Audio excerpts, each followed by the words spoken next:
Сәлем, мен болашақ миллионерлерім. Бүгінгі выпусктың тақырыбы керемет қызық болайын деп тұр, себебі қарыздан қалай құтыла алам және де қандай жолдары бар деген сұраққа қазір мен жауап беретін болам. Экраннан алыстамаңыздар, біздің каналымызға тіркеліп қойыңыздар, колокольчикке басыңыз, барлық оның алдыңғы және де кейін шығатын видеоларды міндетті түрде қараңыздар. Сіздермен әдеттегідей мен Сәкен Сабина ханым. Сонымен қарыздан қалай құтыламын деген сұрақ маған жиі қойылады.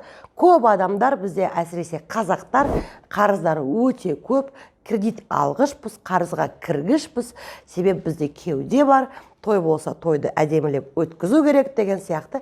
Енді бұл жерде бірінші түсініп алайық. Қанша қарыз бар? Әр адамда әртүрлі сомалар болады, да? Әртүрлі.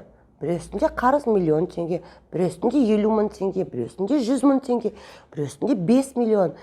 Сіздер міндетті түрде бұл видеоның астындағы комментарийге сізде қанша қарыз бар және қандай қарыздар комментарийге жазып кетіңіздер. Сонымен, әр адамның қарыздары әртүрлі. Қарызсыз адамдар өте аз, менің ойымша. Біздің мемлекетте көп адамдарда қарыз бар. Енді біріншіден сомасын түсініп алайық, иә? Егер де мәселен сіздің сомаңыз, қарызыңыз 10 миллионнан асатын болса, онда енді бірінші біз өзімізді қарастырамыз, иә? Біздің денеміз бар, Құдайдың берген денесі бар. Дененің ішінде әртүрлі мүшелеріміз бар, иә? Вариант ретінде біреу доноры болады, почкасын сатады, және де басқа да бір мүшелерін сатып өмір сүріп жатыр. Бір жолы. Екінші жолы, егер де сіздің қарыздарыңыз мәселен 5 миллионға дейін болса, онда жұмысқа орналасып, сол жалдамалы жұмыс жасап, дұрыс тамақ ішпей, дұрыс киінбей, дұрыс өмір сүрмей, бірақ жалақының бір бөлігін қарыздан құтылу үшін жіберуге болады. Бұл екінші жолы. Мүмкін даже 10 миллионға дейін. Енді өзіңіздің қарызыңызға қарай ғой. Үшінші вариант, бұл енді заңды емес жолмен ақша табу.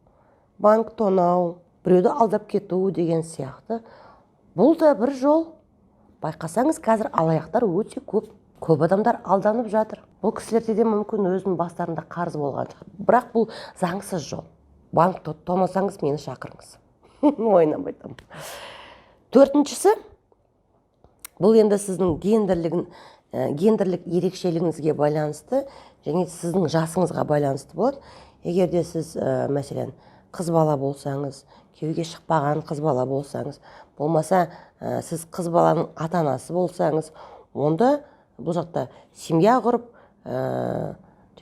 сүт ақысы дейді, қалың мал дейді, сол ақша алып қарыздан құтылуға болады. Бұл да бір жолы.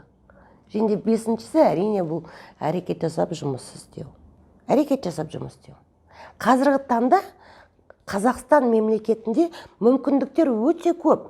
Әрбір адам бір кәсіп ашып, өзін дамуына болады. Мемлекет гранттарды беріп жатыр қазір. Қазір ешкім салық төлемейді мәселен. 2023 жылға дейін әлі уақыт бар. Мемлекет өзін қолдан келгенше қолдау жасап жатыр. Бізде қалғанымызда әрекет жасау керек. Тек қана әрекет, адал еңбек, әрекет, нәтиже, береке. Мінекей, рецепт осындай. Мен бұл жолды таңдадым. Ал енді сіз қарыздан құтылу үшін қандай жолды таңдайсыз? Бұл тек қана сіздің өзіңіздің еркіңізде, және де таңдауды өзіңіз жасайсыз. Егер де сізде басқа амал болса, басқа жол болса, міндетті түрде комментарийге бөлісіп кетіңіз. Мен өте мұқият оқимын. Мүмкін сіздің сұрағыңыз біздің келесі видеомыздың тақырыбы болады. Әрекетке берекет, достар. Адал еңбекпен табыс табайық, табысты болайық, дәулетті болайық. Әрекетке берекет.